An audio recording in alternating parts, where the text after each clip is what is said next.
It's finally here. It's the day that you've been waiting for. It's the day you go out shopping at 3 a.m. Welcome to the American Forked podcast. This is our special Merry Thanksgiving episode 46. And Joe Biden is no longer the president of the United States. He is again. Okay. Oh, he is already? We're gonna address one thing. Nobody says Merry Thanksgiving. That's the first complaint I have about our intro. The second thing is I'm pretty sure he's still our president. But what are you talking about? He was Kamala Harris was sworn in as president yesterday. Yeah, I thought he was getting surgery. Are you kidding? Colonoscopy. Routine colonoscopy. Oh. So they're like, because he is incapacitated for time being. I need a temporary. So we've had a woman president, or a woman at least acting as president. So he's already back. I heard later yesterday that he was. I get it. This colonoscopy is going to be all weekend. It's going to be a rager. I obviously Maybe didn't he wasn't. read far into it because I thought he was having colon surgery, but that makes more sense Like, never mind. if he's already back. But a colonoscopy is pretty much like what? They stick a camera up there and Yeah, it's wiggle it basically around. like a sewer lateral inspection for the Wiggle body. it around. yeah, Yeah, sewer inspection. for the body. Mike Rowe would be good at it. Yeah, sounds terrible. You guys haven't done that yet. No. When did they say how old do you have to be? Never, I think. Oh, you don't. Don't they ever do it? recommend never doing it? Never doing it? Yeah. No, that's your conscience. Oh, It that's right. recommends never That's doing right. it. Your doctor says it's like 40-something, 50, I don't know. We Right. should probably look into that. No, how old is it? Is it I really don't 45, know. 50? Oh, I don't know Yeah. either.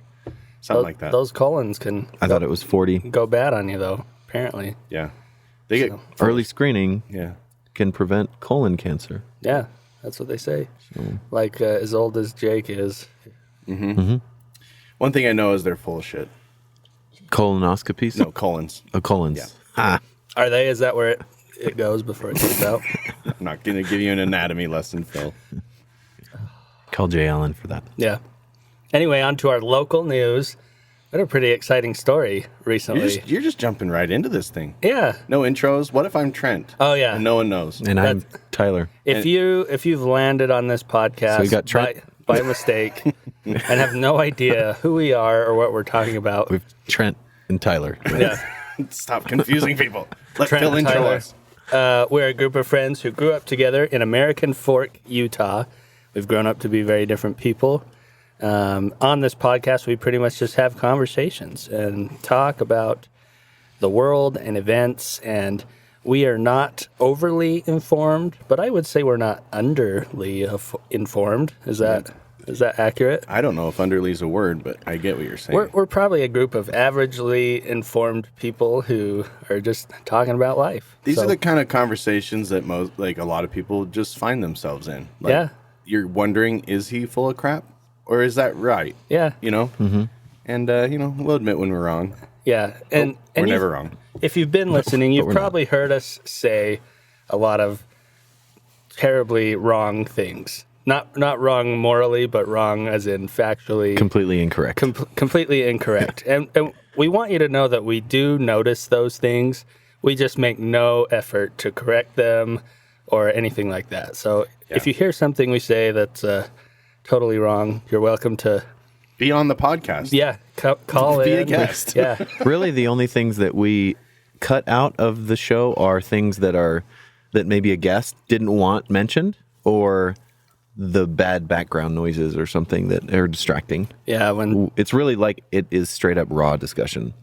Yep. Us finding out. I mean, the world I in make real my time. voice a lot deeper. Jeff to make does me sound sexier. right. Jeff does but- sound a lot sexier than this. Yeah. I don't. I make He my sounds a lot sexier than he does on the show. podcast. Yes. Yeah. I'm actually a basically prepubescent teenager. it's actually my real voice. it's actually a plug-in that I put on his voice. Yeah. Phil filters Jeff's voice so Yeah. that it The sounds sexy fire. Uh-huh. the Barry White filter. Yeah. Yep. Yep. Oh, Other than yeah. that, completely factual podcast. So anyway, right on to our local news of the moment. Somebody built a house over the top of a cabin, and they recently demolished the house and found like a 150-year-old cabin inside it in Orem, Utah. Oh, inside of it. Yeah, I inside. did see that. So they like tore the house down. They're like, oh, there's a cabin in here. And it's like a cabin that's like going to the foundational Utah Pioneer Society or whatever, because it's like That old. that old. Okay, so this is a private residence, right? Private residence. in Orem, Utah. They're demoing it to Remodel. remodel like and everyone like else as in the they world. pulling drywall out or whatever. Oh, there's a cabin inside. So And the cabin has like fairly, when you look at the pictures of it, it's got like fairly modern doors and windows in it. So it's almost like back in the 80s, they covered this thing up, sold it, didn't tell someone there was a cabin inside. Yeah. And didn't disclose that information. Yeah. So first thought is, how do you not know there's a house inside your house? Second is, it was probably within the frame for the same footprint as the house. it was inside the house, yeah. Like, So they So- had a house in their house and they didn't know it. Yeah, so they must have just walled around it. So there must have been this like large wasted space that they just walked around and been like, oh, I wonder what's in there. What's on the other side of that wall? oh, so it's like a fully intact cabin. It wasn't like someone, like, they tore a wall down and they're like, oh, there's another room back here. Yeah, it's a whole cabin. They've torn the whole building down around it. So it's just sitting there, and the Oh cabin my is just sitting gosh. there in an empty lot now. What a nightmare for the construction company and for the homeowner. Yeah. They're like, all right, stop. Right. This is now Historical This society is a is- historical society property. Here's 25 cents for your land Yeah, exactly. And a little plaque to go on and your a plaque front door that says you can't. that you can't paint Can't it whatever touch it. colors you want. Yeah, I always feel bad for those like big companies that put all the money and time into like developing some land and then Yeah. find like some Native American artifact or something and it just shuts the whole thing Or down. bodies, or whatever. So I've got about 5 stories to share regarding this subject Oh, do because ya? you're in construction and Yeah. we're in construction, and some of them are firsthand and some of them are stories from other people. But one of them that I was, and this is totally like, I have no idea what this person's name is, wink, wink, but we're not going to disclose it. He's our excavator, and he's done a lot of work downtown Salt Lake City, and obviously there's a lot of historical stuff down there, right? Yeah. Because that's like where the pioneers came and started. Anyways, he started on this project in a space that the foreman for the company that hired him basically came up and said, listen, you're going to find things down here. Here's how it's going to go. You need to bring it to my attention. Don't raise the alarm. Just stop your machine, walk over, Just bring send- it to my attention. send me a text. I will come over and look at it. If I think it's necessary, I will bring it to my boss. Yeah. If he feels it's necessary, then he will call the city or whatever. It was Right. like, Yeah. but it was kind of like one of those like, hey, come over here and talk to me. Okay. Right. Don't call the news right away. Yeah. I found an arrowhead. Don't, if you find something, don't tell anybody. Yeah. But come and talk to me. Anyways, he told me he did find some things. He didn't even say what it was or where it was exactly, but he's like, if it was in any other job site, I probably would have stopped and called somebody to come check it out. But I'm like, what kind of things? He's like, I don't want to talk about most of them, but one of the interesting things that he learned was there's old like wood pipes. Yes, wood pipes that they used to like channel water with. Oh, wow. And he'd dig those up, and he said they're all over in Salt Lake City. And he said wood. I don't know what he means exactly. I envisioned it was like a large bamboo shoot or something like that. Yeah, Is maybe. what it sounded like. But anyways, super interesting. And I've heard stories of houses being built with the weirdest materials, and they demo it to, build the new thing, and like ammo boxes for walls. Yeah. There's a guy that's like, I went to go remodel, and we opened up this wall, and it wasn't even framed. It was like stacked ammo boxes that were nailed together, and then the drywall was put on the ammo boxes. It's just glued onto him. And they said it was hundreds and hundreds and hundreds of ammo boxes on this Full of house. ammo? No, Oh, empty. just empty. It was just like someone went and got a surplus, and they're like, well, I could build a house out of this. Yeah. Anyway, he listened to one of the little pigs. It's like in the people story. I don't know. sometimes to be like, nature conservative will build it out of like all recycled water bottles or whatever. This Yeah. guy was like, I've got 7 million ammo cans. Where am I going to? He's a Second Amendment activist. Well, that's like my mom's family are ranchers. They've got a lot of land out Right. west, and because they have so much land, anybody giving anyone anything away, they take it and dump it on their land somewhere. So my uncle recently, someone's given him like, I don't know, like 1,000 pallets, but they're like big, they're like 8x8 pallets. Oversized, yeah. So he's like stacking them up and making fences out of them and stuff like that. But Well, speaking of pallets, I have a local news Oh, do you? item. Yeah. So, are you done with that one? Yeah. You can finish that one. I'm done. Well, that was boring. yeah, it was kidding. it was just a cabin built inside a home. It's just a house, It's a house and and a house. I did It have was nobody one, It knew was about. Brigham Young's 43rd wife's. I do have one question about it, though. Yeah. Was there a mouse in the house? What is that sound? That's an airplane. Oh, We're currently underneath the flight path to the Salt Lake Airport. oh yeah. Yeah. We're actually recording in a construction zone. I forgot to mention. We were right. like, we're working on our podcast studio up above Trent's garage in an attic, and here we are. It's not done yet, so if an airplane flies over, you'll hear it. Yeah, the only thing separating us from the planes that are flying over at 600 feet is like 3/4 inch plywood. Yep. Oh, and the plane itself has And layers. the body of the plane. It's, Yeah. yeah. Also, and if the you plane hear of the hear plane. any bleating goats, that's Oh, yeah. also just Trent's house. Yeah, Yeah. like that. Yeah. Thank you. Good I wasn't timing. sure what a goat Good sounded timing, like. Mitch. It's pretty much in a barn on a farm under an airport. With a house Next in to a an mouse. Wait, with a mouse in a house in a house. Yeah, exactly. This is we basically are a Dr. Seuss book today. Yeah, exactly. Anyway, Yeah. did you say your story? No, I didn't. So I work from home in Pleasant Grove. I'm in software. And I was on my way, so I was going from Pleasant Grove to Lehigh, driving down the road and on the way to my vasectomy appointment. And I was going through Lehigh. See how he's doing this? He's like gently telling some random story and then throws in my vasectomy appointment. You actually caught it faster than I thought you Oh, would. you got it. Way faster. Wait. So my news is I was just listening to the airplane. You got a vasectomy? I was going to go on and on and on with this fake story that doesn't I got actually it exist. right away. And it had to do with pallets. When so did I you thought get a I'd brought it up vasectomy? Last night. What? How are you? You just carried 4 2x4s up here. It was 3. Why are you at a not time. on the couch crying? Because we're recording. What'd you do? I will go home and cry though. Did you do that laser thing or just Yeah, I traditional? did the laser thing. Oh, They use like electrocaudization or whatever. oh, you did Cauterization. do that. Yeah, Yeah, Freaking lasers on my laser beams. and it was nice, huh? I It mean, was like like a spa. what was it painful? So you compared it to a kick in the balls. Yeah, For me, it was like a flick on the balls. really. Yeah. that sounds good. Yeah. Both I mean, No, it doesn't. that's better than what I went through. did the right one, then the left one, and you'll notice a little bit of pressure, and you could feel it, and then flick. I think he just flicked me, Yeah. just so that I Just could to feel be it. like, this doesn't hurt at all. I better at least little. Is this yeah, your a little. nut? Oh, Yeah. Yep, that was it. Is this the left one? But yeah, so we're the vasectomy bros now. you're a snip, Jake. I actually went to Vasectomy Pro to get it done. This episode brought Shout to you out by to Vasectomy Pro. We'll point a laser at your cock.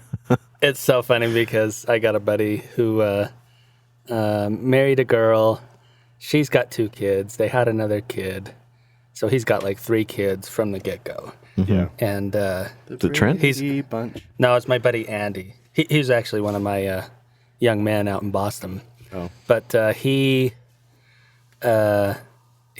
telling me, he's like, oh, I got to get a vasectomy, and he's pregnant. Or she's pregnant. Oh, Yeah. God. I was going to say, this is news. No, I totally messed that story up. They just had a baby like a month ago. Oh, okay. Or something like that. And now they're pregnant again.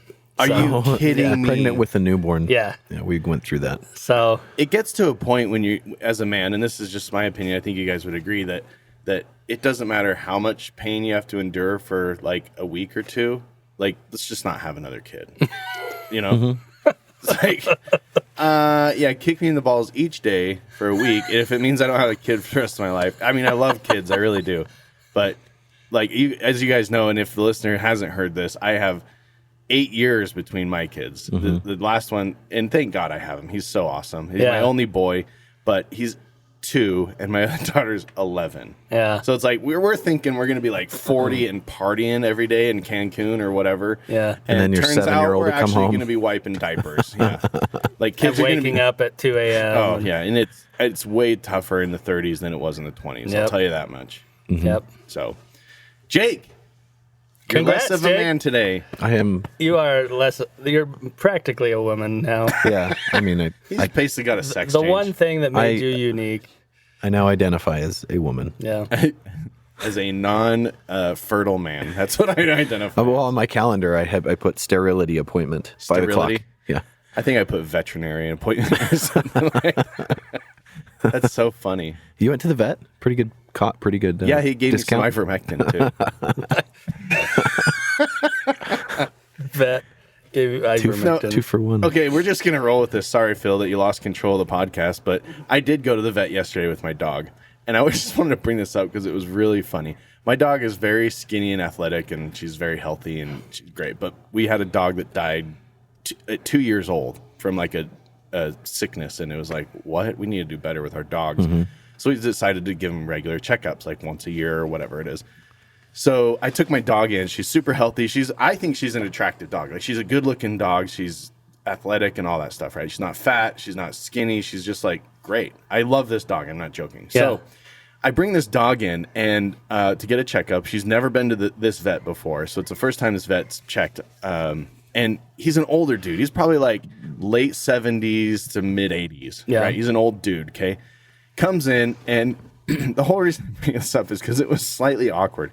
He starts looking at my dog and starts comparing her to a woman, and is like borderline getting sexual about it. And I'm like, What? yeah, I'm serious. He's like, and anyway, so he's like, I said, we're a little concerned that she's too skinny because she's the skinniest dog I've ever owned.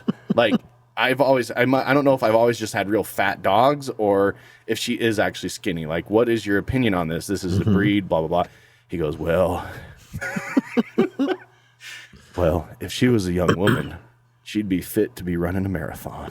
But like the way he said it, I'm just like, don't look at my dog right now when you say that.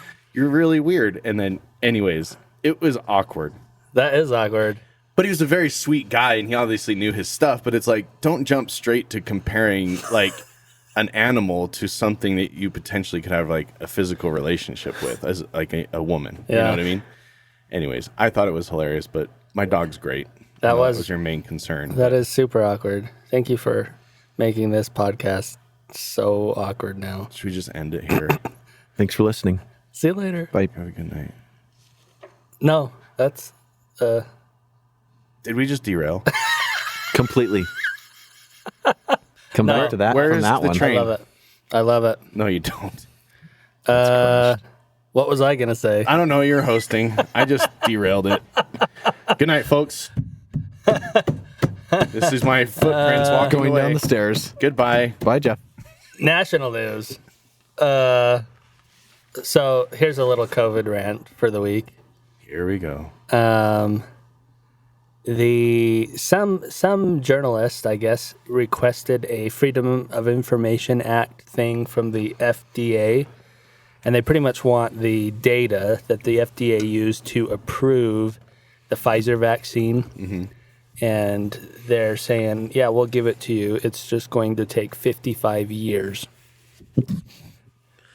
Sorry, what? When the patent runs out? What is I that? thought you said 55. That's funny. 55 That would have been fun. years. Apparently, they can only handle 500 pages a month.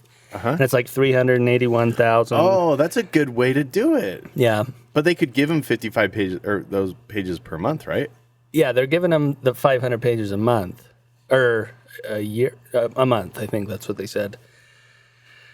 I thought that was bizarre. That is so why, bizarre. Why isn't it public in the first place? Why didn't they just... Yeah, why don't they let the public scrutinize it instead of... Because isn't the public, like, don't we own the FDA? Isn't that our information? That's the whole point of the Freedom of Information Act. But how tricky is that? Like, oh, if we don't want this to get out, we just have to make it a 48 million page document and one word per page. Right. It's fine. And anything we don't want out, we'll just make sure it comes toward the end of that. Yeah. So we'll, Right. we'll be dead by the time, you yeah. know. So by everyone will have had the vaccine by then. Yeah. For like 40 years. Wow. That's crazy. It is pretty crazy, I thought. And I'm not saying there's a conspiracy there, because apparently they're saying that's pretty common with Freedom of Information Act requests. I'm sure. To be like, well, we've got to redact all this and this, and we can only afford to put one guy on it. And so he can read 500 pages a month, and he's got to redact it and send it up the higher command. But I don't know what needs to be redacted in a health study. The names of the people, I guess, but why not? They shouldn't be using their names anyway. Yeah, why would they even have them in there? Wouldn't it just Right. be like patient number B7? B721? Yeah, I don't know. Conspiracy. Well, I know that as soon as the announcement came out that the Pfizer all boosters were approved for all adults, then the White House made it public. Like, we're all about letting everybody know on Instagram and Twitter and stuff.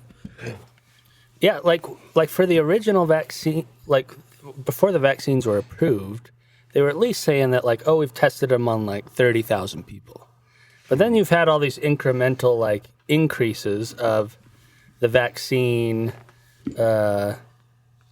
availability, right? First it was for old people, then younger, and now it's down to 5, and then you could get boosters, and then younger and younger. Pretty soon, 5-year-olds will get boosters. In blah utero. blah blah. In utero. And Yeah. and it's all segmented, like it's in these time frames, right? So that leads you to believe that there's a study, obviously on 5-year-olds at some point, but we don't hear about that. How many 5-year-olds did they test it on? All we hear about is the when it's approved, Yeah, basically. it's approved now, but how many 5-year-olds did you test it on, and for how long for, and all that stuff? Isn't that weird? I think so, yeah. It's not weird. They Shut tested it up, you on conspiracy. They tested it theorists. on Utah kids. no, You they're heard about, definitely Oh, did weird. they? heard about that the couple had like 2 kids that got the vaccine, and they ended up giving them the adult doses Oh, just for their recently, like yeah. 7, 8-year-olds or something, like 10, anyway, under 12, and they got adult doses. And Yeah. I haven't heard how they've been doing, but Yeah, well, I've mentioned this before. When they came out with the polio vaccine, it was a sugar cube that you ate. They gave them a, No, that's acid. yeah, that's acid. no, that's sugar and glue. No, but that's how kids got the vaccine. They just gave them this sugar cube, put it That's on their interesting. tongue. But then that vaccine turned out to give a percentage of the population polio. Yeah. Like they got the disease from vaccine. From the vaccine. It was probably very rare, but that's why we don't do sugar cube polio vaccines anymore. We don't Interesting. even do polio anymore, do we? No, it was basically eradicated. Yeah, that's right. So, but one of the things that I heard on, and I don't have any details about this because, I'm me. Because this is the American Forked podcast. But I did hear that the UK put out a study that was giving their numbers on vaccinated cases versus non-vaccinated cases, and it's recently. Have you guys heard about this? Yeah, I think so. It sounds like something that I read What recently. agency did it? United Kingdom. Oh, the UK. Yeah, so it's not like that was the reason it was such a big deal to me, is it wasn't like Johnny Joe polling data Right, or yeah. Was it some whatever. conservative? Yeah. News So outlet. the UK basically came out and said that the chances of getting COVID after the vaccine are like massively more than non-vaccinated. Oh, really? And I don't remember the numbers exactly. Do you remember, Jake? No, I think what I read may have been a little bit different, and maybe from the same study. But Yeah. the results of mine was the mortality rate among vaccinated versus unvaccinated. Well, I think what the listener should take away, and Phil, because he's not as familiar, is go look that up. Yeah, I'll have to, Yes. because I'd recently read something that said that vaccinated were like 3 to 4 times less likely to get it, or something like that. But maybe not the same study, maybe not the same thing. I don't know. The conclusion that I drew, I was driving and listening to the radio, and so I don't know. And it's the radio, so it's not like I was in the UK in Parliament, like Right. getting my copy of the study. But it was interesting, and my conclusion was on it is like, the thing that blew my mind was that it was the UK. It's not Yeah. some organization. It's not the FDA. It's not the CDC. It's not any organization other than like it was non-biased, in my opinion. Right. Or less biased, I should say, because obviously you never know. But anyway, if you guys didn't know much about it, I'd say look it up. It's interesting. It wasn't it wasn't a result that you would typically hear from a government organization, or I don't know how. I mean, it was the article I was reading was from UK's like official statistical database, and it was the one that I read was basically saying that if you were vaccinated, it was like 20% of people who died from coronavirus had been vaccinated. Yeah. And most of those were partially. And once you were fully vaccinated, the mortality rate for COVID went way down. Yeah, that's my understanding is like the people who are included in that list of people who died who have been vaccinated either they pretty much didn't complete their dosage. Like, Yeah. like, so they maybe even had 2 shots, but it wasn't like 2 weeks after the 2 shots when they tell you like, then it's effective or whatever. It's like user error. Yeah. Like you did not install it correctly. Right. But anyway, on to Kyle Rittenhouse. Oh, my He's been exonerated, I guess. Yep. Did we Not place any guilty. bets last week? Because I'm pretty sure I'm the only one that said he's going to walk away with nothing. Yeah, I was fairly confident he would. I had just wondered about like why he even went there in the first place with a gun, but it sounded like, that it was self-defense, and that's what they found. Yeah. And I do want to correct a mistake that I made last week. The news was also fresh, and there was stuff that I didn't know yet. But yeah, he was, hence the title of our last episode. Gun with a minor with a gun? Yeah, he was charged with being a minor with a loaded deadly weapon. And that was I think the first charge that was cleared by the judge. Well, yeah, so you were actually correct because you said that he Legally possessed.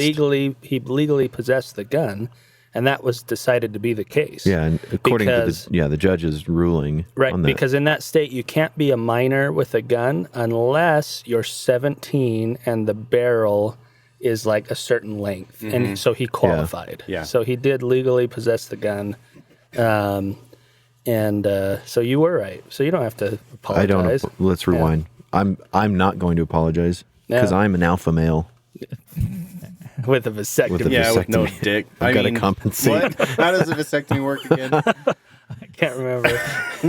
But anyway, again, I don't know why we're even talking about it, but it's like been national news. Like people are like texting each other, calling each other. Oh, did you hear? Did you hear?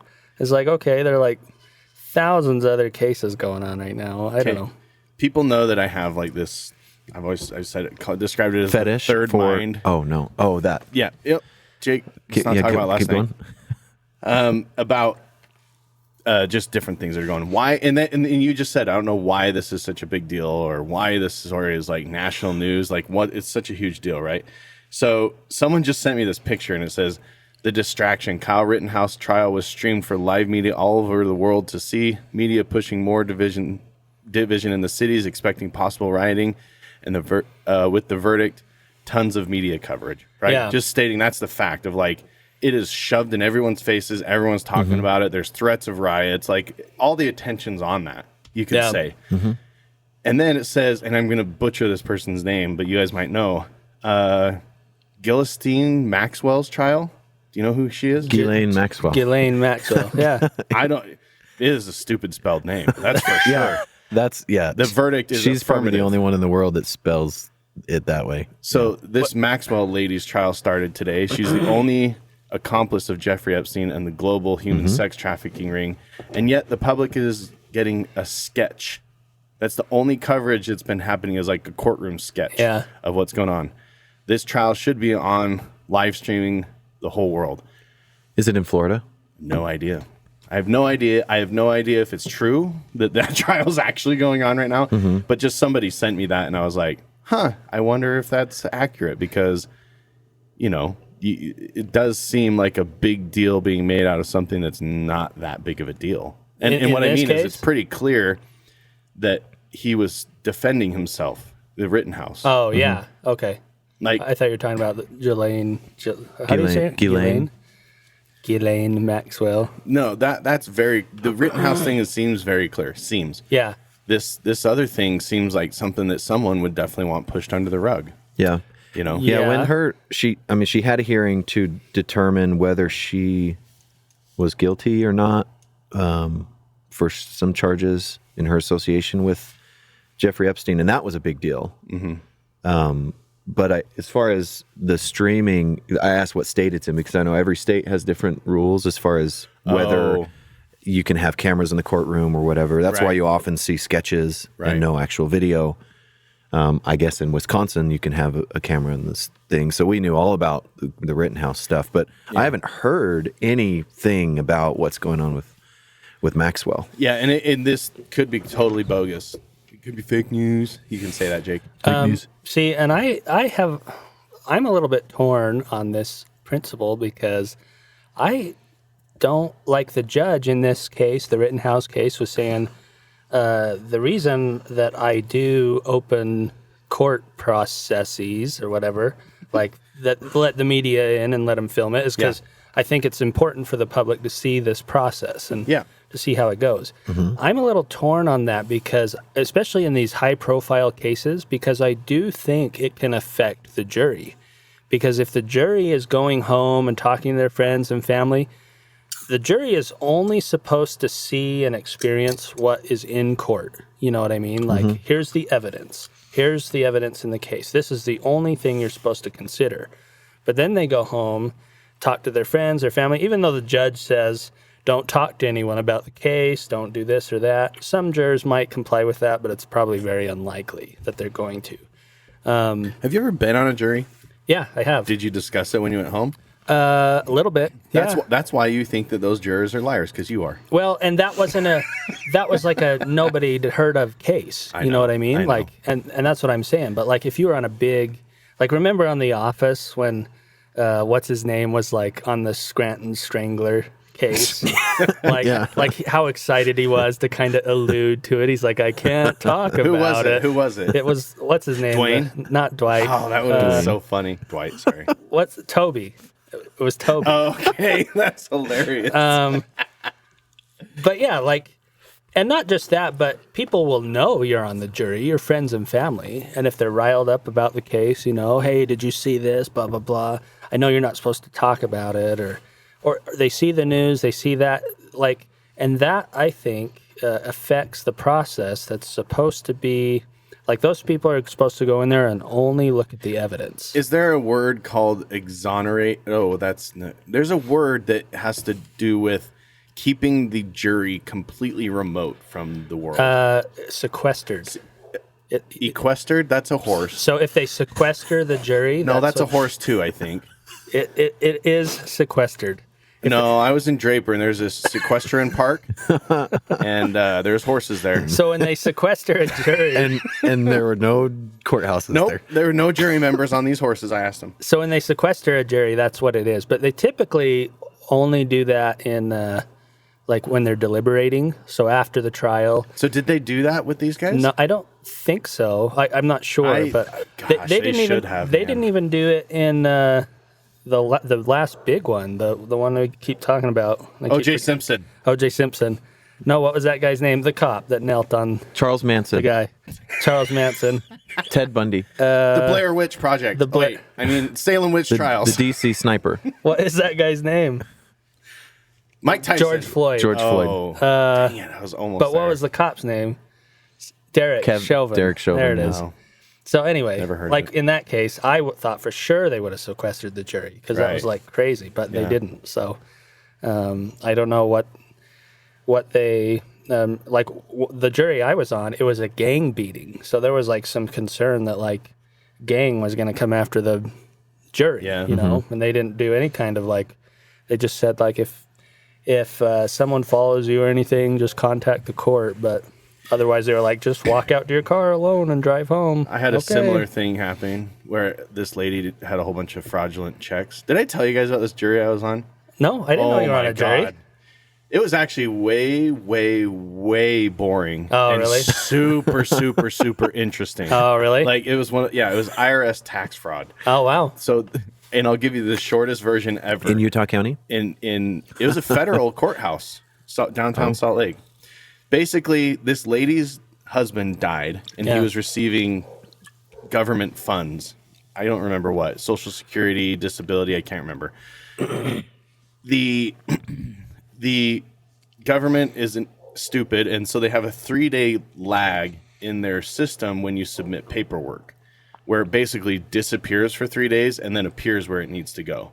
What happened was this lady's husband died, and they submitted for disability because he was sick of dying of cancer. Yeah. They submitted for disability the same time that the death certificate came into the IRS, and then they were both in that 3-day ghost window. Yeah. And then they went to the appropriate place. So what happened was he was announced dead, and they approved this person to get disability. Yeah. Without knowing that they got connected, right? That it's the same person. This lady collected a check every single month for like $600 for 9 years. Oh, wow.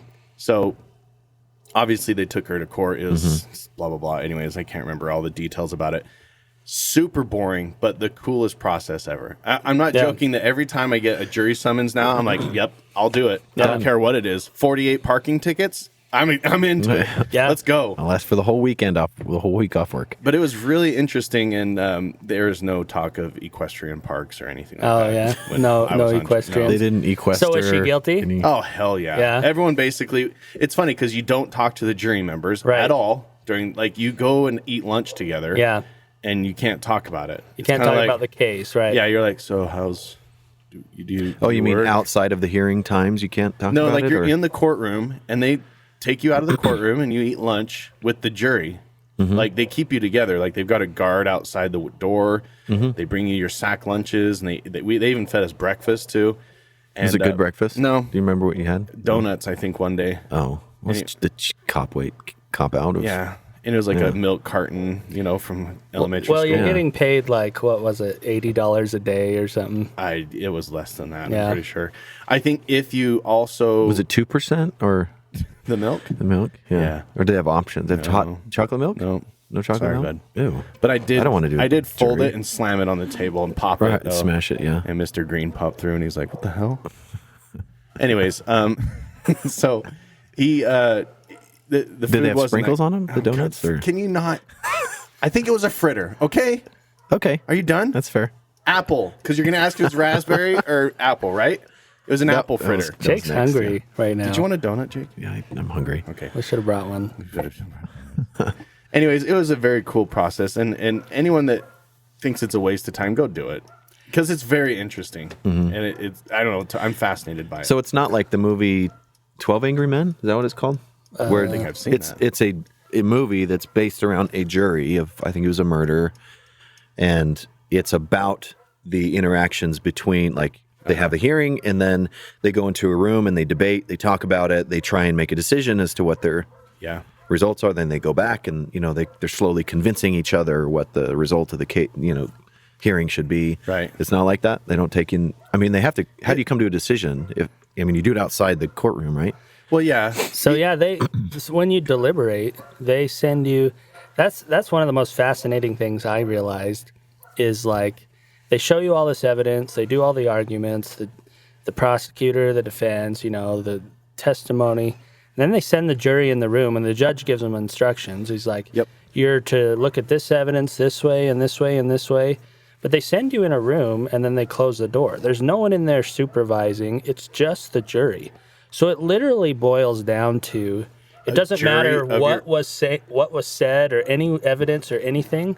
It's what that jury decides. You know what I mean? And they can decide, even though they're not supposed to, they can decide to ignore everything the judge told them to do. Yeah. And consider anything they want and vote in any way they want.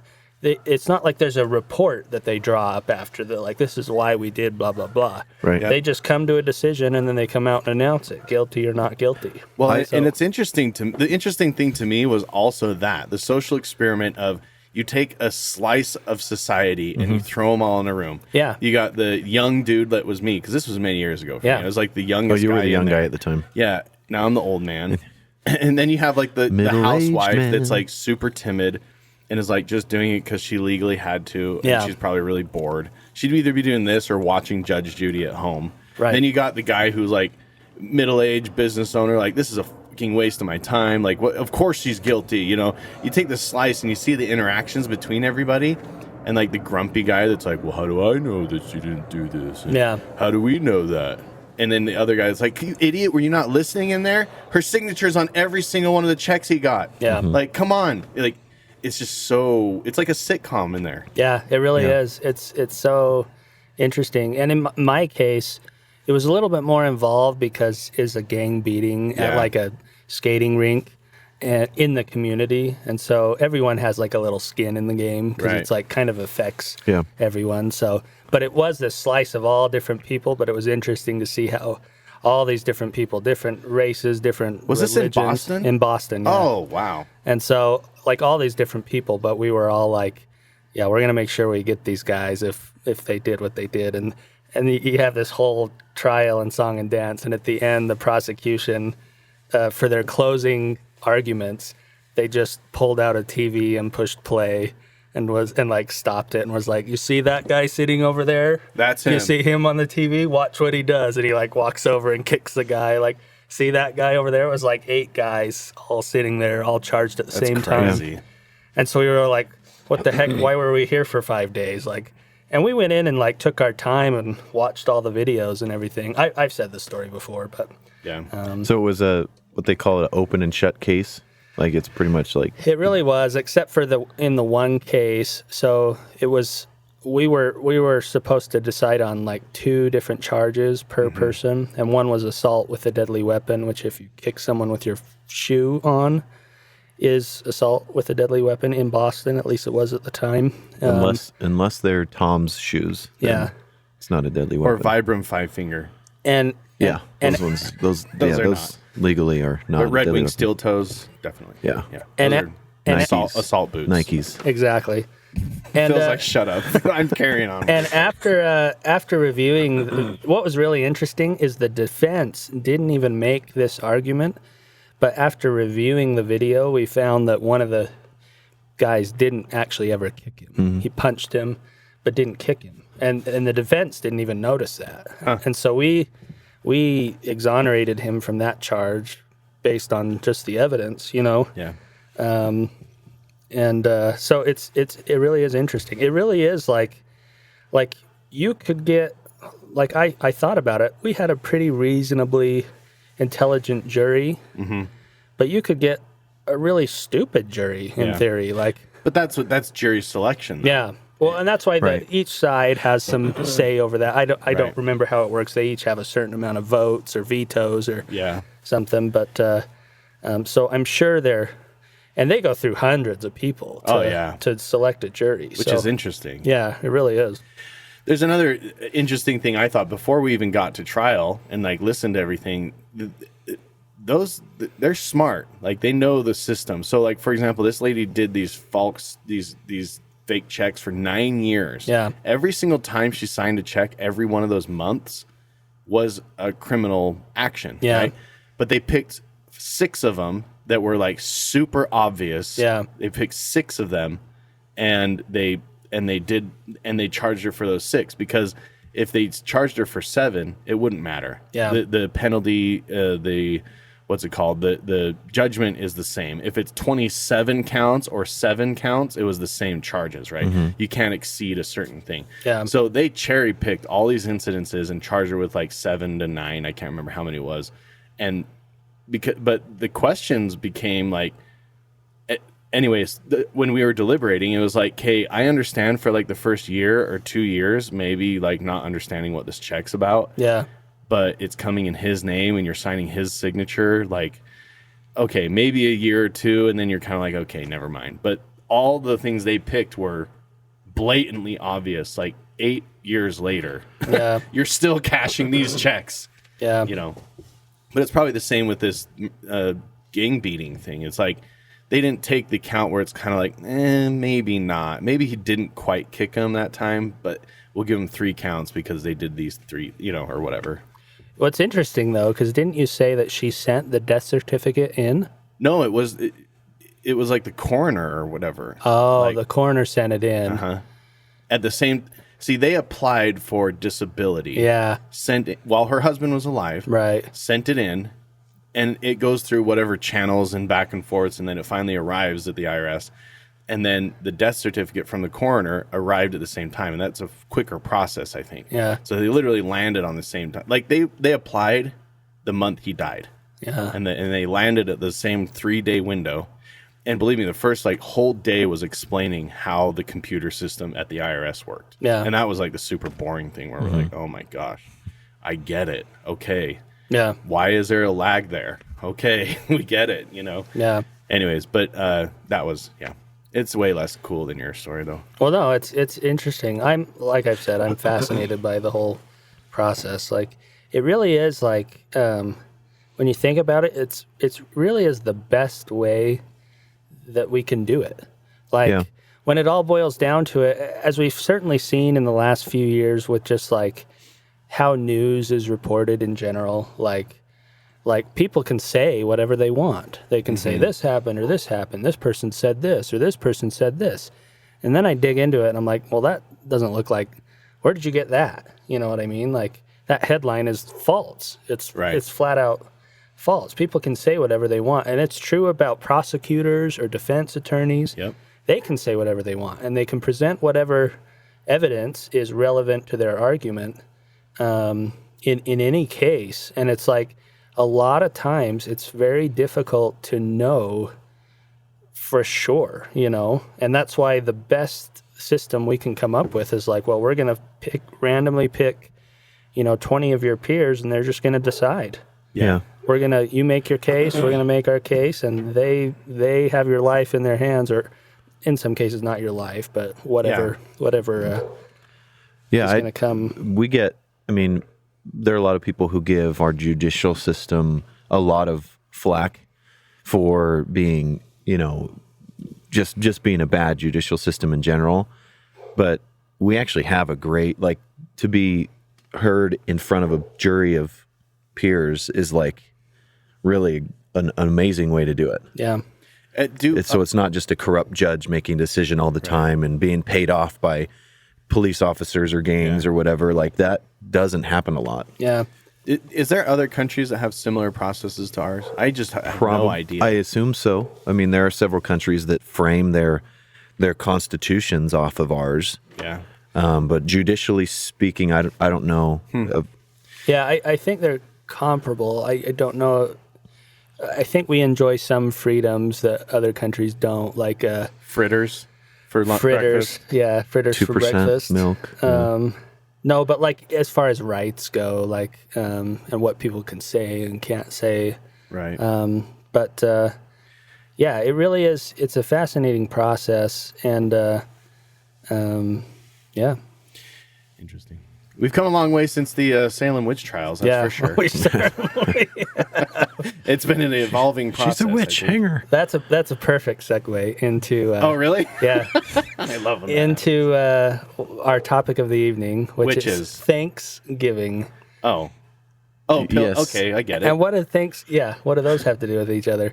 So when I lived in Boston, we visited Salem. I probably mentioned before, because during Halloween season, middle of October, when it's the most haunted. Yeah, we thought it'd be like a bumping party up there, but turned out to not be.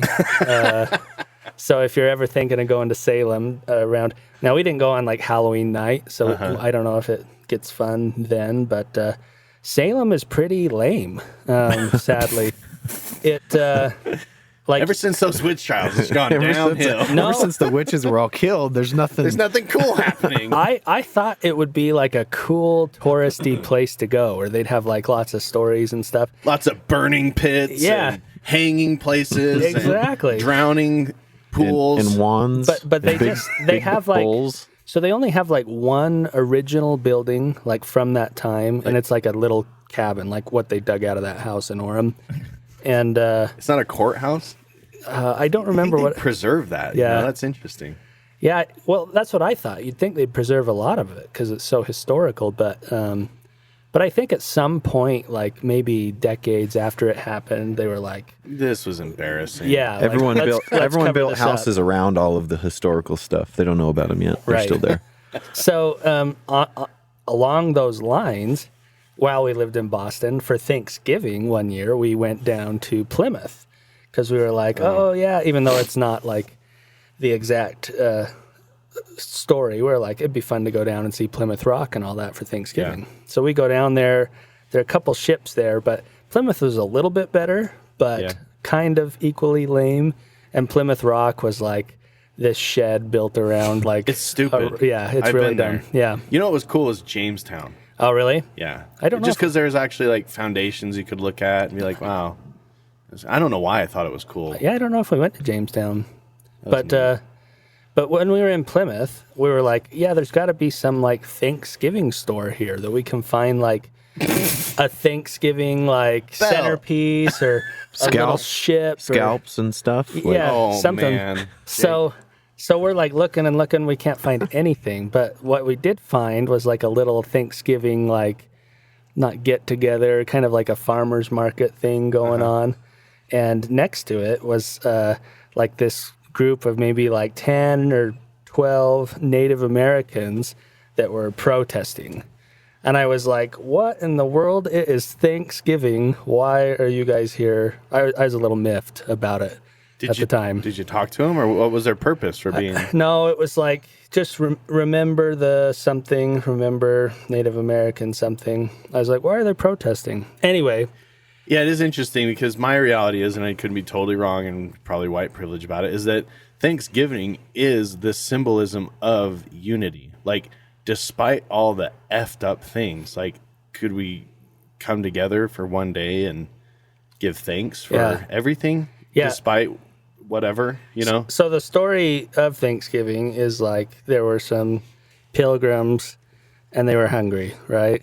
And the natives, the local natives, brought some corn and Yeah. stuff like that, and they shared a meal together, right? Is I that guess. is that accurate? The McDonald's was closed. your description is vague enough for me to say, yeah, that sounds. I'm sure right. there were some hungry ones. I'm sure they brought corn. Yeah, that's accurate. That's my memory from like first grade. This is what Thanksgiving is. back when type thing. back when they still taught us, like, they didn't teach us that white people are bad and the Native Americans were all good, right? Yeah, I, exactly. My 14-year-old said they made popcorn. I don't know if that's true. Did they make popcorn on Thanksgiving? Yeah. They had microwaves. That sounds familiar. I'm making popcorn this Thanksgiving. Are you? Yep. I just decided that. We just bought good job. a box of the Costco Kirkland. Oh, popcorn. microwave popcorn? Yeah. You are such a beginner. No, but the reason I brought this up. Hold on, we're talking about popcorn. Oh, okay. Hold on one second. We also have one of the popper Oh, machines. you have a though. popper. Yeah. See, I just bought my daughter a popper. cool. An air popper. Orville Redenbacher. Yeah, little one, like countertop ones. Like, Yeah. Yeah. And then you pour the things into it and then it pops. Yeah, Dude, she loves it. I prefer the stovetop popped. Ooh, the Jiffy The, Pop? would you do No. the expanding foil? No, No? You just just want a lid. just a pot On and the oil, pot. and then I pour the kernels right in it. What kind of oil do you put in there? Avocado or olive oil. Okay, good. Yeah. I think avocado is a high temperature oil, isn't it? Yeah, I put in 5W30. yeah. Yep. WD-40 and your 5W30. 5W30 motor oil. Yeah. Yeah. Yeah. not 10W30. But high mileage because it He just likes has a getting good it to a flavor. 10W30 is thicker, so I think it Yeah, we don't need makes that. you like it thinner. Yeah, a little He- thinner. He likes 1200 degree popcorn. High mileage, High mileage. That's- synthetic blend Yep. popcorn. carbonized popcorn. I put a magnet in there too to attract any metal particles from Yeah, the right. pistons. Yeah. What are we talking about now? Go on, Phil. Thanksgiving. So the reason I was thinking about the Native American thing was because at that time I was kind of like annoyed that they were there, kind of in my mind ruining Thanksgiving. But I've been recently listening to this biography on Thomas Jefferson. You know who that guy was? Never heard of him. Yeah. And a quote popped out from him that made me a little bit ill. He said, Now hold on. Is this quote from like a meme of like his face with Like an inspirational picture? Probably. Well, it's an audiobook. It's a biography. Okay. So Read this depressing he quote. said, nothing will reduce those, he's speaking of Native Americans, Oh, God. nothing will reduce those wretches so soon as pushing the war into the heart of their country. But I would not stop there. I would never cease pursuing them while one of them remained on this side of the Mississippi. Yikes. And the phrase on this side of the Mississippi is also very significant because I'm pretty sure they thought that was pretty much it. Like there wasn't much beyond the Mississippi, which they're dead wrong. Yeah, it's pretty obviously. much like push them off the edge of the earth. Yeah, like get rid of them. Yeah, it's pretty nuts. Like there were some now, and this biographer goes on to say, well, and later in his life, he said this and this about natives, so we don't think he hated natives. I was like, well, that's probably true, but this statement, I thought, was like It's pretty profound. Hitler level of Yeah. like, isn't that like Oh yeah. like crazy? So it made me look at it in a little bit different light. Like, you know, I kind of understood those natives out there protesting a little bit more, even though in my mind it's like, well, Thanksgiving's about like how the natives helped us when we were refugees. And I'm saying us, speaking about white people, even though I'm probably not related at all to any of those people. Maybe not, but I think you were there. I was there in my previous spiritual life. But I thought it was interesting and maybe something to reflect on. But on a lighter Thanksgiving note, how do you guys Prepare your yams. Yeah. No, your turkeys. But wait, did you want to talk about the history of Thanksgiving, or did you just want to brush over it and be like, yeah, I don't know. I don't want to talk about it. Why did I bring it up? Is it awkward? Like, No. Did it's I just- make it awkward now? No. I think we need Tyler here in order to discuss the. And I get a little bit why he's a little bit like, I don't Miffed. want to talk about it. You know what I mean? There's So that's why I talked about it behind his back, even though I would say it right to his face, but I get it. Yeah. I think there is an interesting point that there's not a lot of history that's very fluffy. Like, really look at it. Right. When it comes to history, there's not too much, like, I don't know. There's good news, don't get me wrong. But, like, if you look at a conquering and powerful countries, and I don't care what you're talking about, Russia or wherever, there's not great stories tied to it. Yeah. They do some messed up Yeah. things to do things. Like Genghis Khan, like, frankly, almost took over the world. Right. That guy was messed up. Apparently, there's like some huge population of the world today that is directly connected to Genghis Khan because of how many people he impregnated, basically, on the planet, because he's just a savage and just traveled the world and just destroyed people and raped them and whatever. It's terrible, but the weird thing is you're like, well, he almost took over the world. I'm not in support of him, but you got to look at what he actually did. Yeah. That's insane. Really? Right. Like, some people would say that's a massive accomplishment, Yeah. but he was a terrible person. I don't know. Well, and the way, because you brought it up, like if you look at history, or even just look at your, like, do you guys write in a journal at all? A what? A what? Yeah, exactly. No, I don't. I probably should. I but did don't. every day on my mission, and then I haven't like a single day after. My wife writes in one like constantly, like Yeah. volumes and volumes of stuff. That's super cool, though, So actually. like, Yeah, I actually am jealous of people who can have the motivation to do that. it is the super, dedication to It it. is super cool, but it makes me realize like our great grandchildren that read great grandma's journal are only going to see life from her perspective. Right. You know what I mean? And Like- think that's how it is. Exactly. Yeah. Which I'm not saying that she's inaccurate when she does it, but I am. some people record everything like that, and then some people record only the really profound events in their life. Right. And what events tend to be the most profound? Violence is a huge one. Like Yeah. if, oh, my brother was killed, or someone shot at me, Yeah. or I was in this raiding party that killed 50 Native Americans or whatever. Like Right. those things are going to be profound. You're in not going people's to write lives. that you woke up and went and plowed the field and then came home and had dinner. Right. Yeah. and those kind of things. So we do history, I think, focuses on those things, and so we look at history as like this really violent thing, but maybe it was just as violent as it is now. Yeah. But we, I don't know. I get what you're saying, and I think that you can look at it this way too. You can look at the news media and how they cherry pick information in current times. Do they pick up the I went out and plowed the field and came home and ate some rabbit for dinner? No. Yeah. They don't talk about that, but they talk about the my brother got shot. They talk about the death of this thing, the destruction of this thing, the blah blah blah, and then every once in a while they sprinkle it with like a bake sale or whatever, you know. Yeah. But I think people pick information out of society, whether it be news or history, very similar. Yeah. Where it's like, oh, this genocide happened. It's like that's the only thing we talk about when it comes to, you know, Nazi Germany. And I'm not saying there's all this good stuff we should talk about too, but that's the part that we talk about. Right. You know, and then, you know, Genghis Khan taking over the world. What about the other parts of the things that were going on in that same era? Yeah. You know, in India or something. I don't know. Like, Exactly. it's interesting. Yeah. It is interesting. And I don't say that to like wash over the whole Native American plight. Equestrian. Equestrian.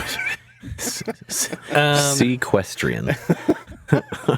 Seahorses. Because I did think that it was interesting. And I do think Thanksgiving represents, you know, a time when settlers and natives got along really well. And that was a beautiful thing. And there are a lot of instances of that happening. There's also a lot of instances of the settlers, you know, killing and abusing the Native Americans. There's instances of the natives doing that to the settlers. So it's a bad situation. But I was just sharing that experience because seeing that and then reading this book, it made me just think a little bit differently about it, you know, because it wasn't like because there really were instances where the settlers just like ran them out of the place, you know, or sometimes killed a lot of them. And I think that the death numbers get inflated because a lot of the deaths were actually from disease. You know, it's like, hey, how you doing? Achoo! Oh, I just killed your village. Like, Okay, Phil. Be a little more sensitive. with coronavirus. Yeah, with coronavirus. No, and in that sense, I don't really like. We couldn't really expect that the settlers would understand that or even comprehend that, you know, before it happened. Like, oh, we better not go over there. We might give them disease. Like, they had no idea. But yeah, but I think it does. I mean, it's interesting because it symbolizes being grateful, coming together, and that still is a thing. It's morphed into families. Yeah. You know, family coming together and visiting and being whatever. But the interesting thing is that now your father was a cop. Mm-hmm. He probably had to be on duty at Thanksgiving because domestic violence calls skyrocket in this time frame. And it's unfortunate that literally this is set up to come together and be together. Like, can we be thankful for the things that we're thankful for? Like, maybe not talk about Trump over the turkey, but like, let's just get along because Trump leads to the cops coming over to your house, you know, with tasers. yeah, it's And being banned. Yeah, I actually remember Thanksgivings and Christmases when my dad was a lieutenant. He would have the officers over, like that were on duty. Yeah. He'd say, "Hey, stop by around this time. We'll feed you." You know, so they would that's come so over cool. for dinner or whatever, and they'd usually be there like 15, 30 minutes max, and one of them or two of them would have to go. But but yeah, I remember that a lot. But I really do want to know. Well, let's get a little more somber first. Oh gosh. So like, Why do I do this? Go on. so how do you guys cook your turkeys? Back to the point, the important part. So we, as traditionally, we always just bake it, Just bake it. Just Yeah. like throw it in the oven. Just a standard bake. Straight Salt and up pepper? marijuana. Yeah. Salt and pepper. baked turkey. Yeah. Do you buy like a seasoning? Do you? No special seasonings. Maybe we'll put stuffing in there and maybe, whatever. But I've had smoked and fried turkey, and I've always wanted to do it both of those ways. Oh, really? Smoked and fried. Deep fried smoked turkey is or awesome. fried. But we have just never gotten into that because I'm usually will make other dishes, and then the turkey is sometimes we don't even do the turkey. It's done by other family members. Your parents or someone? Yeah. Yeah. Yeah. What about you, Jeffy? I pick up the phone. I call my brother-in-law. I said, "You make the turkey, we'll make everything else." Oh, really? But he makes it every year? Well, the last 3 or 4 years, yeah. Yeah? I think, yeah. Your brother, which one? Sean, Oh, Sean? yeah, Colleen's brother. Yeah. Oh, okay. And he does a great job. Does he? He does a saline? Is that a word? Equestrian? Like a salt. yeah, brine? he does Like a brine? that's it. That's the brine. word I'm looking for. Yeah. Brine. Yeah. He brines the turkey for I think he's coming over today to brine it for 4 or 5 days. Oh, and yeah? then he cooks it in the oven, I guess. Yeah. And Yeah, it's that's awesome. a hot thing that you put the food in. Super good. The warmy warm. The warming one. Yeah. The cookie cook. The cookie cook. He brines it in, does he stick it in a cooler or So is it a dry brine? it's wet, I think. yeah. All I know is He it's just in a throws it in- bag usually. He and throws there's it a lot in of salt, Great involved. Salt Lake. Yeah. Yeah, he throws it in the Great Salt Lake For a few days. because there's no fish in there to eat it. Right, just Anyway. brine shrimp, Brine Anyways, shrimp turkey. it's so gross. brine turkey, brine shrimp. Anyway, I so boiled this turkey in the Salt Lake. So he'll come over, and it's been thawing out for a few days. So he's going to come over today. He'll basically put it in a bag, Yeah. and with a brine. And I don't know if it's liquid, dry. I honestly don't know. Yeah. But he puts it in a bag, and then it shows up on the table, and it looks delicious, and it's so good. He does a really good job Yeah. at it. Yeah, the juiciest turkey I've ever eaten. Oh, good. is with his. Now the second best turkey I had was years and years ago, before I was with Colleen or anything, and that was in Idaho. I went up there a couple times with family for Thanksgiving, and someone injected a whole bottle of Tabasco sauce into this turkey. Oh, yeah. And deep fried it. Wow. And I'm telling you, man, it's so good. It was yummy, It huh? was so good. It wasn't even very spicy either. Yeah. I don't know, in the process cooking it cooks off the Tabasco or something like that. But Huh. yeah, that was hardcore though. Deep frying the turkey is not a joke. No, it's not. serious business. And it can be deadly. Yeah, it Yeah, is. every year during Thanksgiving, you hear of stories where, the fire department was called or someone got rushed to the emergency room. Thanksgiving is actually huge for Dropped accidents. a frozen Yeah. turkey into boiling. Yeah, dumbass. Yep. Okay, Phil, I know you asked us just so you could talk about how awesome your turkey is Well, every year. my turkey's been pretty good. I know will it is. admit. So I take credit from some online recipe that I found that I've modified a little bit. Uh-huh. But essentially, I do a brine, like you said. Oh, okay. So some salt in the water with some herbs in there, like rosemary and sage. Herb. Then I take that thing out and I melt down 3 sticks of butter That's it? in a pot of chicken broth Mm-hmm. and throw a bunch of herbs in that, garlic, onion, stuff like that, blend that all together. And then I syringe that into every part of the Inject turkey it everywhere. that I can. So the turkey's body is bulging out from That's the sound of it. from all those things. And then I stick it in a bag for 6 hours. And That's depending on, usually I'm doing a really big one if I'm doing for my wife's family. So it might be 8 hours that it's in there. But I do want to move. I want to try a smoke the next time I do one. Mm-hmm. So smoke it for the first hour and then stick it in a bag. But turkeys, it's fun because you only cook it once a year. Yeah. And turkey can either turn out really good or really Or dry. Christmas vacation. Yeah, it's There's no in between. it's just depressingly dry or just bland. Yeah. Turkey's a real hit and miss thing. So I get into it a bit. But I'm just doing pies this year, so that'll be that's nice cool. and easy. Pie's See, my we- favorite part of Thanksgiving. Yeah. We basically do everything else. What's Yeah. the one thing? Well, yours sounds like yours is the turkey, but the one thing that not only do you do it, but people ask you to do it. Will you make your Blech. Turkey is the one for Yeah. me, but What's yeah. yours, Jake? So this is a dish that is always requested to be made. Either I make it or my mom makes it, and it's rainbow jello. Oh, it's actually You're such a Utah. it's actually pretty meticulous. I know it is. Oh, it's like the multi-layer. Yeah, you take each color of jello in the rainbow, and you do half with water, half with vanilla yogurt, and then you layer them. So you got one clear layer and then one solid layer of that color, and then a clear layer, then a solid layer. Yep.